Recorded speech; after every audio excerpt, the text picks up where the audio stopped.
बहुरूपियों के नाटक से तुम्हारा प्रारब्ध बदलने वाला, अगर प्रारब्ध बदलने में समर्थ होते तो फिर ये महाभारत का युद्ध न होने देते, फिर सीता का हरण न होना होता, फिर द्रौपदी को ये दुख देखना नहीं पड़ता, कि कुंती को दुख देखना नहीं पड़ता। वो लोग भी 18 शुक्रवार कर लेते, हाँ, खट्टा नहीं खाते, चने खा लेते और सोच लेते इससे हमारा कल्याण हो जाएगा। लेकिन आजकल के लोग वास्तु शास्त्र में लगे हैं, ये खिड़की बदलो, ये दरवाज़ा बदलो, ये इधर से रास्ता नहीं उधर से करो, इधर लेटरिन नहीं उधर बाथरूम करो। ये क्या वो नहीं जानते थे? सतयुग के लोग, त्रेता के लोग नहीं जानते थे क्या? द्वापर के लोग नहीं जानते थे? जो इतना इतना कष्ट सहा उन्होंने, लेकिन आजकल उसी की महिमा चल रही है। तो अज्ञानी जो है अधैर्य हो जाता है, ज्ञानी कभी भी अधैर्य नहीं होता, वो समता भाव में रहता है। जैसा प्रारब्ध है उसको स्वीकार करता है। अच्छा आता है तो भी ठीक है, बुरा आता है तो भी ठीक है। सत्वगुण के और रजोगुण के और तमोगुण के व्यवहार होने पर भी वह सत्वगुण में प्रसन्न और रजोगुण में दुखी नहीं होता है, वो समता में रहता है। ज्ञानी अज्ञानी सभी प्राणी प्रकृति को प्राप्त होते हैं, अर्थात अपने स्वभाव के परवश हुए कर्म करते हैं। तो ज्ञानी और अज्ञानी सभी प्रकृति से परवश हुए अपने स्वभाव के अनुसार कर्म करते हैं। उसमें तुम्हारा क्या हो सकेगा?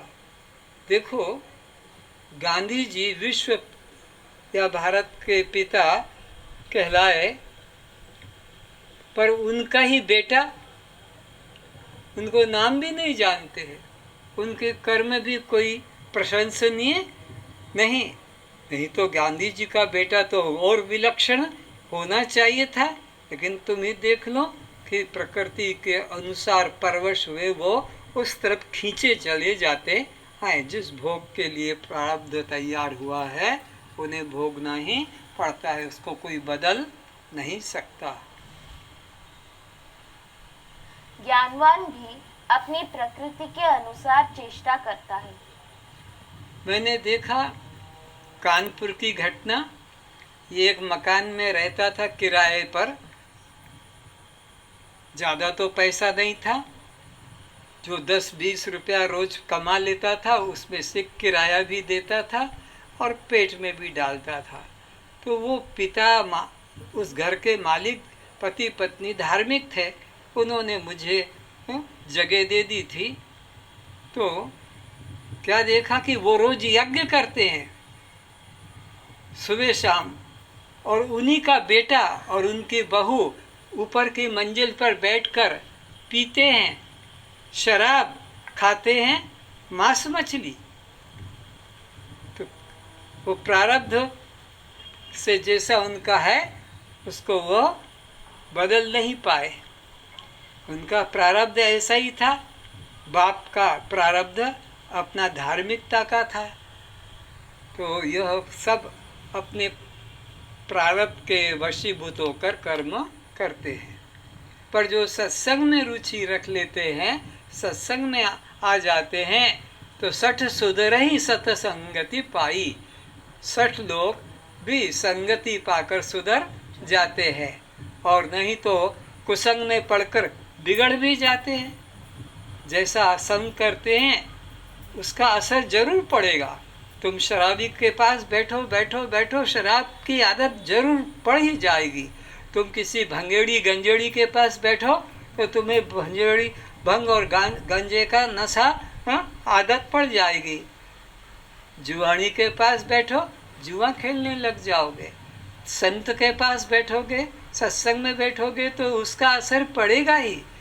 और ये जब लकड़ी कट जाती है रस्सी के रगड़ से, तो चेतन के वाणी के द्वारा क्या वो बदल नहीं पाएगा? अवश्य बदल पाएगा। इसलिए कहा कि 60 सुधरहि सतसंगति पाई, पारस परस कुधातु सुहाई।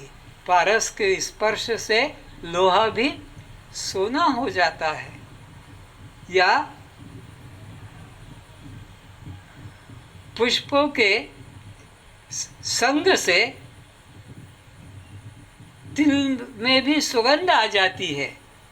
तिल्ली को पुष्पों के अंदर दबा दो ढेरी में तो वो उसकी सुगंध खींच लेती है, और वो तिल्ली में वो सुगंध भी आती है।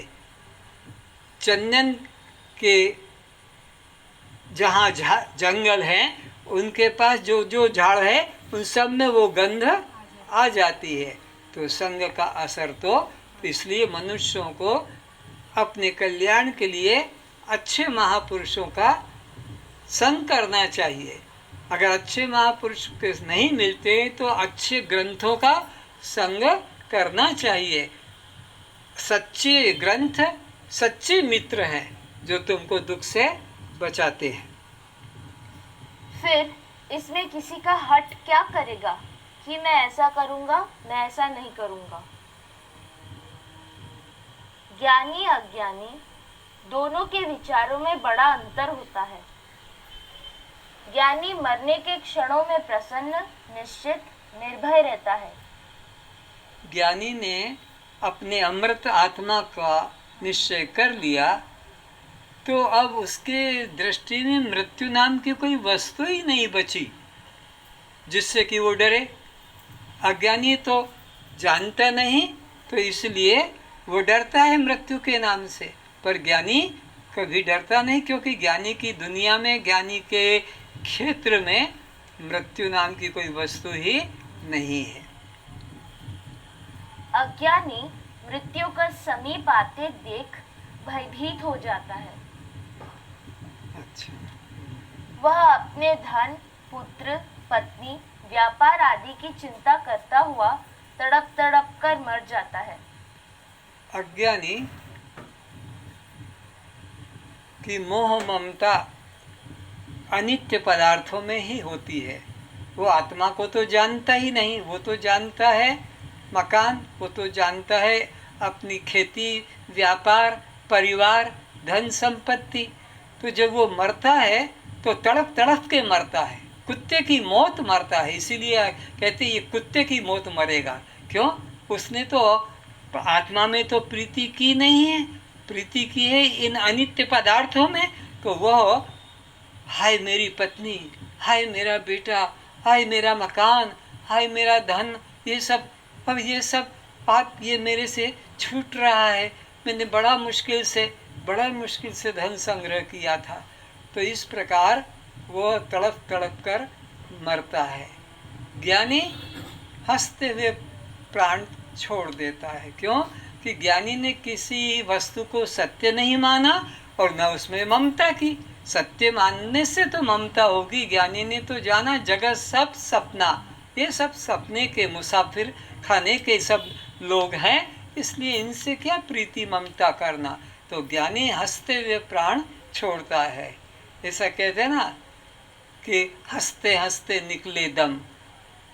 क्या है वो गाना मुझे तो पता नहीं, पर एक लाइन मालूम है कि हे प्रभु ऐसे करे हम कर्म कि हंसते हंसते निकले हमारे प्राण। तो ज्ञानी हंसते हुए प्राण छोड़ता है। क्यों? ज्ञानी की दृष्टि में पुनर्जन्म भी नहीं और संसार में सत्य बुद्धि भी नहीं। ज्ञानी पुरुष के पास आज के लिए खाने को न हो तब भी प्रसन्न है, संध्या काल की चिंता नहीं है। ज्ञानी को अगर आज का खाने को न मिले तो भी वो जानता प्रभु की मेरे पर कृपा है, मेरी परीक्षा ले रहे प्रभु कि मेरे को आत्मा में कितनी निष्ठा है, कि परमात्मा में कितनी श्रद्धा है। वो मेरी परीक्षा के लिए उन्होंने मेरे पर कृपा की है।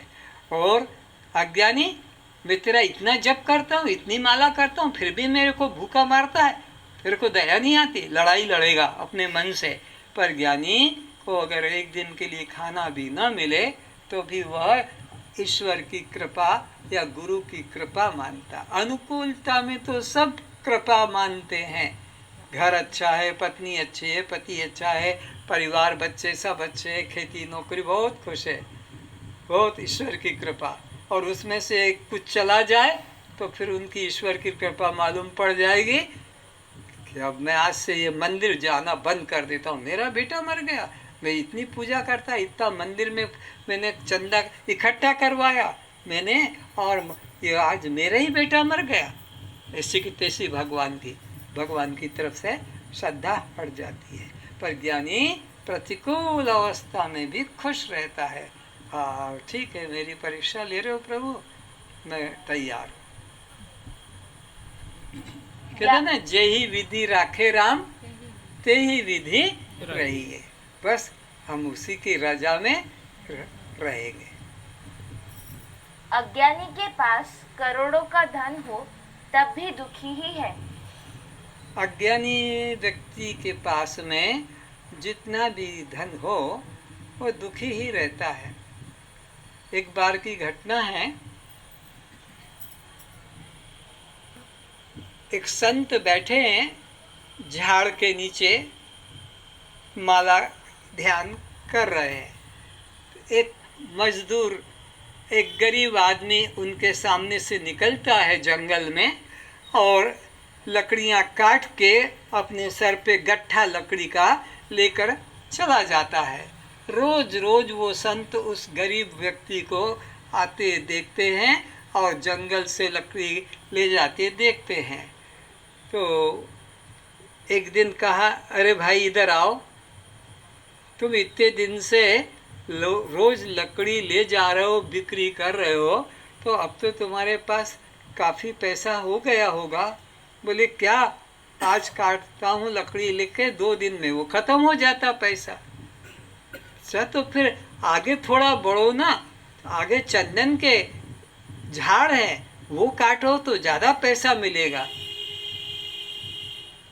तो फिर वो संत की बात सुनकर थोड़ा आगे बढ़ा तो वहाँ चंदन के पेड़ थे, तो चंदन की लकड़ियाँ काट के रोज ले जाता था। ऐसा महीना भर हो गया तो कहा, अरे भाई इधर आओ, अब तो तुम्हारे पास ज़्यादा पैसा हो गया होगा, रोज़ तुम चंदन की लकड़ी ले जा रहे हो, वो तो बहुत चंदन की लकड़ी महंगी है। बोले ये है कि अब मेरे को 1 महीने में खर्च हो जाता है, जो लकड़ी ले जाता हूँ चंदन की वो बिक्री होती है, 1 महीना चल जाता है। और तो थोड़ा आगे बढ़ो ना, आगे जो है चांदी की खदान है, तो चांदी लेकर जाओ तो और तुमको पैसा मिलेगा। उसने उस संत की बात मानी और थोड़ा आगे बढ़ा तो देखा कि चारों तरफ चांदी का ढेर लगा है, तो चांदी की गठरी बांध कर लेकर जाते लगा। अब 6 महीने के बाद में वो आता है तो कहा कि ओ भाई अब तो तुम्हारे पास में बहुत पैसा हो गया होगा, अच्छा ठाट बाट। बोले क्या है, बस यही है कि खाना पीना हो जाता है और साल भर काम चल जाता है। तो थोड़ा आगे बढ़ो ना, आगे सोने की खदान है। तो मैं सोचा क्या ये बात है, सोने की खदान। सचमुच में देखा कि सब पीला पीला ही चमक रहा है। उसको लेकर गया तो फिर साल भर बाद आता है तो बुलाते, अरे इधर, अब तो तुम बहुत बड़े गांव में सेठ बन गए होंगे, इतना सोना लेके जा रहे हो। और क्या फर्क पड़ता है, 5 साल में ख़त्म हो जाता है वो। तो आगे बढ़ना, आगे हीरे का भंडार है, खदान है। आगे बढ़ा, हीरे ही हीरे, और उनको लेकर जाने लगा। 10 साल बाद उधर आया राम राम करने और पूछा क्यों भाई अब तो तुम्हारे क्या हाल है। बोले सब ठीक है लेकिन मन में संतोष नहीं है। हीरे कहाँ, तो लकड़ी काट के ले जा रहा था और वो हीरे भी ले गया। अब उसको विचार आया कि ये जो आदमी यहाँ बैठा है इसको ये पता है कि चंदन भी है आगे, चांदी भी है आगे, सोना भी आगे, हीरे भी आगे, फिर भी ये यहीं पर बैठा है।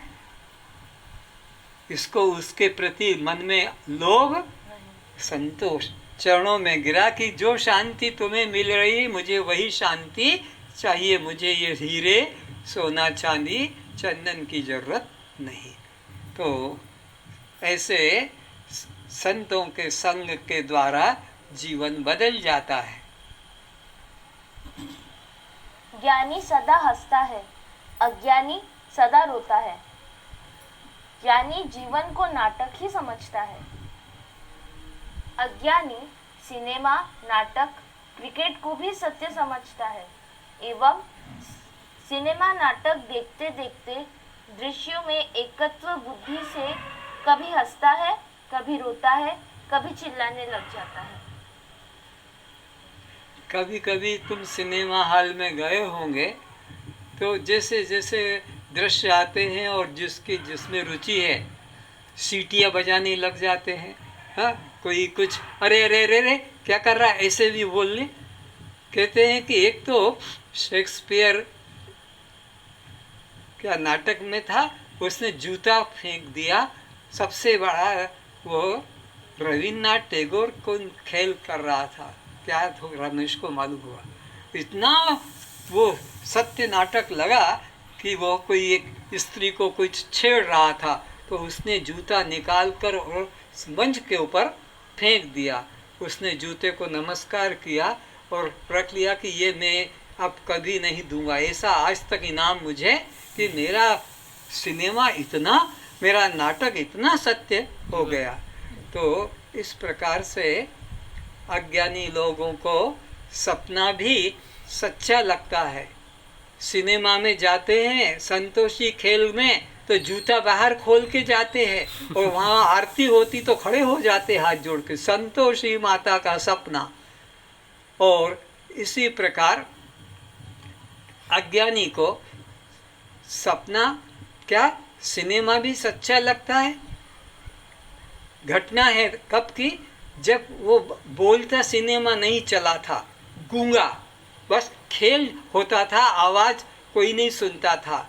तो गांव-गांव के लोग देखने आते थे बैलगाड़ी पे बैठ बैठ के, थोड़ा जहाँ शहर है देखने के लिए कि अरे सिनेमा क्या दृश्य है उसमें कि एक घर की युवती जाती है, ग्वालिन पोखरी के ऊपर बगल में घड़ा है, कंधे पे साड़ी है और वहाँ जाकर झाड़ के नीचे अपना साड़ी रख देती है और अपना नहाने के लिए आगे बढ़ती है। और आगे बढ़ के जब लौटती है तो एक ट्रेन निकल जाती है। सिनेमा है, बस दृश्य था।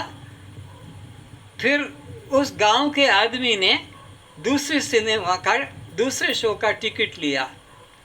फिर वही दृश्य, वो युवती घर से निकलती है, बगल में मटका और कंधे पे साड़ी और वहाँ झाड़ के नीचे जाकर उस साड़ी को रख देती है, ब्लाउज को खोलकर, और नहाने के लिए अपना घाघरी पहनकर चली जाती है। वे लौटती है, फिर सिनेमा में तो था ही, वो ट्रेन फिर निकल जाती है। उसने कहा मैं आज देख के ही जाऊंगा, तीसरे टिकट फिर लिया तीसरे शो का, और फिर वह का वही दृश्य। जब वो लौटती है तो फिर वही की वही ट्रेन निकल जाती है। वो किस्मत ठोके, अरे ये भारतीय ट्रेन है साली, कभी तो लेट होगी, 5 मिनट बाद तो फर्क हो जाएगा। तो वो पिक्चर शो खत्म हो गया, सब लोग उठ के चले गए। वो बैठा तो कहा अरे भाई जाना, ये घर थोड़ी है। बोल मैं तो देख के जाऊंगा। क्या देख के जाओ, वही ना वो जो ट्रेन आती है ना तो वो लड़के सामने आ जाती है, तो कभी तो ये ट्रेन लेट होगी, मेरे को सामने का दिख जाएगा। तो मूर्ख लोग तो, अज्ञानी लोग तो सिनेमा को भी सच्चा मानते हैं, सपने को भी सच्चा मानते कि हमने सपने में हाथी देखा, और सुबह पंडित के पास चले जाते, बताओ इसका फल बताओ, तो बोले ये दान करना, ये फल करना, क्योंकि सपने में हाथी देखा। तो मूर्ख लोगों के लिए सिनेमा की कहो सपना सच्चा है, ज्ञानी के लिए जगत भी झूठा है। ज्ञानी इसमें श्रद्धा नहीं करता। कोई हाथ में डोरा कि अंगूठी में पत्थर, कि गले में कंठी, कि सर पे कोई तिलक, कि कोई नाटक नहीं करता। ज्ञानी की दृष्टि में संपूर्ण जीवन एक खेल है। तो ज्ञानी इस जीवन को एक तमाशा, एक खेल देखता है, इसमें कुछ सत्यता नहीं रहता है। अज्ञानी एक एक कदम पर अपना सुख दुख का भोग करता है, अनुकूल मिला सुखी, प्रतिकूल मिला दुखी हो जाता है। पर ज्ञानी इस संसार को भी एक खेल समझकर प्रारब्ध पूरा करता है।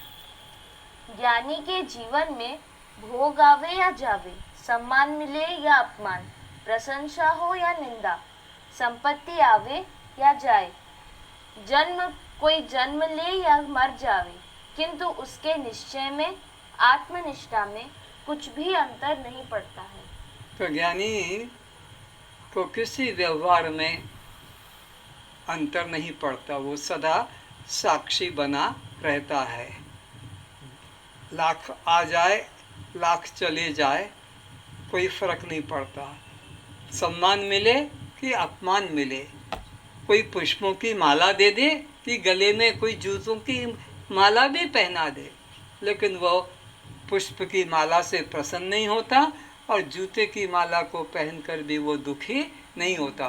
वो निंदा को भी सुनकर वैसा ही रहता है, प्रशंसा को सुनकर भी उसको कुछ फर्क नहीं पड़ता कि मेरे लोग निंदा क्या क्या कर रहे हैं। आपने देखा होगा जितने संत प्रवचन करते हैं उनके साथ में 2-4 पिट्टू जरूर होंगे, और जब वो प्रवचन करके जाएंगे तो उनको साथ ले जाएंगे अपने कमरे में और फिर कहेंगे क्यों भाई आज का सत्संग कैसा लगा। तो अरे महाराज आज जो आपने प्रवचन दिया क्या गजब का, ऐसा प्रवचन तो कभी किसी ने, ये रोज का रोज। तो ये महात्मा लोगों को भी अपने प्रशंसा सुनने की कि मेरे को लोग अच्छा कहे, कोई मेरी निंदा न करे। अरे निंदा करे तो करे और प्रशंसा करे तो करे, मैं तो सत्य का वक्ता हूँ, मैं तो सत्य कहूँगा, मैं लोगों को अच्छा लगे तो सुने नहीं तो भाग जाए। मैं भीड़ को देखकर खुश होने वाला नहीं कि भीड़ हट जाने से मुझे दुखी।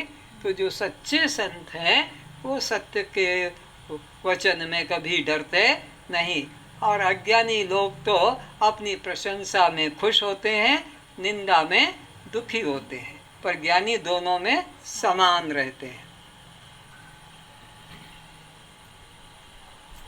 ज्ञानी संपूर्ण जीवन को एक खेल समझकर राग द्वेष रहित हो जीवन का व्यवहार करता है। अंधकार एवं प्रकाश का जैसा संबंध नहीं, इसी प्रकार अज्ञानी के जीवन क्रिया के साथ ज्ञानी की क्रियाओं की तुलना समता नहीं हो सकती।